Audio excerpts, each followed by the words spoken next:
திறப்பிலே 5 நிமிடங்கள். கிறிஸ்துவுக்குள் மிகவும் பிரியமான என் அன்பு சகோதர சகோதரிகளே, இன்றைக்கும் திறப்பில் 5 நிமிடங்கள் என்கிற இந்த ஜெப நேரத்தில் என் அன்பு சகோதர சகோதரிகள் உங்கள் அனைவரோடு கூட இணைந்து ஜெபிக்க கர்த்தர் பாராட்டின கிருபைக்காக ஆண்டவருக்கு நன்றி செலுத்துவோம். இப்பொழுதும் ஒரு முக்கியமான காரியத்திற்காக நாம் ஜெபிக்க இருக்கிறோம்.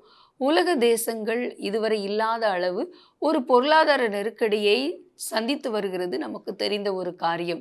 கொரோனா காலத்திற்கு பிறகு ஏற்கனவே உலக தேசங்களில் நடந்து வருகிற யுத்தங்கள் நிமித்தமாகவும் ஒரு மிகப்பெரிய பொருளாதார சீர்குலைவை சரிவை எண்ணி அதை குறித்த ஒரு தொகுப்பையும் உங்களுக்காக வழங்கி நாம் இப்பொழுது ஜெபிக்க போகிறோம்.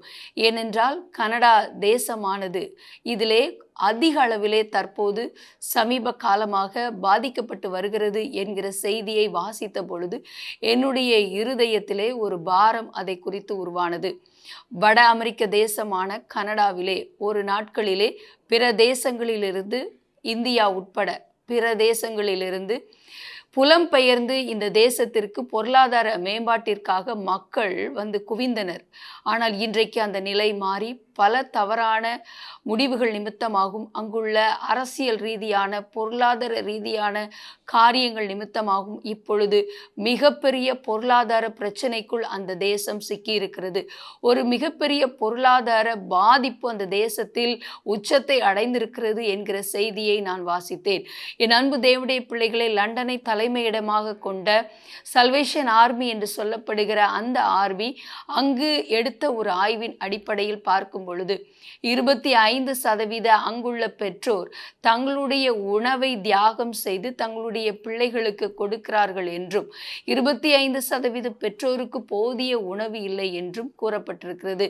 மட்டுமல்ல, வீட்டு வாடகை, மளிகை பொருட்கள் இவைகளெல்லாம் அங்கே அதிகரித்து வந்திருக்கிற சூழ்நிலையில் இவைகளை சரி செய்வதற்காக தங்களுடைய உணவை தியாகம் செய்ய வேண்டிய கட்டாயத்திற்குள் 25% பெற்றோர் உள்ளாகி இருக்கிறார்கள் என்றும் கூறப்படுகிறது. மட்டுமல்ல, இந்தியர்கள் உட்பட சர்வதேச மாணவர்களை அந்த தேசம் அங்கே இருந்து வெளியே அனுப்பி கொண்டிருக்கிறது இந்த பொருளாதார நெருக்கடியை சமாளிப்பதற்காக. இப்படிப்பட்ட ஒரு முக்கியமான கட்டத்திலே கனடா தேசத்தில் அதிகரித்து வருகிற இந்த சூழ்நிலை மாற கர்த்தர் ஒரு நல்ல ஒரு மாற்றத்தை கொடுக்க நாம் கருத்தாய் ஜெபிக்க போகிறோம். ஜெபிக்கலாமா? எங்கள் அன்பின் பரலோக பிதாவே, ஆசீர்வதிக்கப்பட்ட நாளின் காலை வேளைக்காக நன்றியோடு துதிக்கிறோம், ஸ்தோத்திரிக்கிறோம்.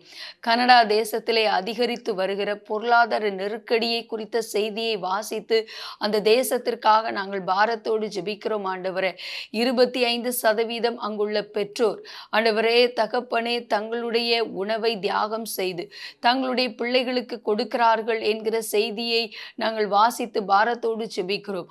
ஒரு நாட்களிலே பல தேசங்களில் இருந்து இந்த தேசத்திற்கு புலம்பெயர்ந்து ஜனங்கள் திரள் திரளாக வந்து கொண்டிருந்த சூழ்நிலையில் பல்வேறு பொருளாதார ஆண்டவரே தகப்பனே பொருளாதார ரீதியான பிரச்சனைகள், அரசியல் ரீதியான பிரச்சனைகளினாலே அந்த தேசம் இன்றைக்கு ஆண்டவரே பொருளாதார பிரச்சனையிலே சிக்கி தவிக்கிறதை எண்ணி நாங்கள் பாரத்தோடு ஜெபிக்கிறோம். இந்த சூழ்நிலை மாற ஜெபிக்கிறோம். ஆண்டவரே, அந்த 25% பெற்றோர் தங்களுடைய உணவை தியாகம் செய்து தங்களுடைய பிள்ளைகளுக்கு அளிக்கிறார்களே, இந்த இக்கட்டான சூழ்நிலை மாற நாங்கள் ஜெபிக்கிறோம்.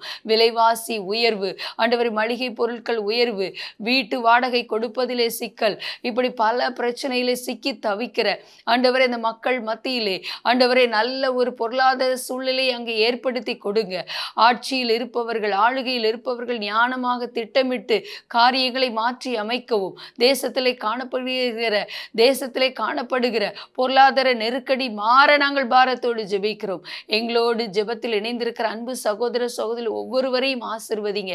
கனடா தேசத்தில் இருக்கிற எங்களுடைய இந்தியர்களை ஆசீர்வதிங்க, குடும்பங்களை ஆசீர்வதிங்க. பல்வேறு தேசத்தில் இருந்து அந்த தேசத்தில் இருக்கிற ஒவ்வொரு மாணவ மாணவிகளை பாதுகாத்து வழி நடத்துங்க. அவருடைய எதிர்காலம் பாதிக்கப்படக்கூடாது. தவறான சட்ட திட்டங்கள் நிமித்தமாக உண்டாயிருக்கிற இந்த சீர்குலைவு மாற ஜெபிக்கிறோம். எங்களோடு இணைந்து ஜெபிக்கிற ஒவ்வொருவரையும் ஆசீர்வதிங்க. இயேசுவின் நாமத்தில் பிதாவே, ஆமேன். தொடர்ந்து ஜெபியுங்கள். கர்த்தர் தாமே எங்களை ஆசீர்வதிப்பாராக. ஆமேன்.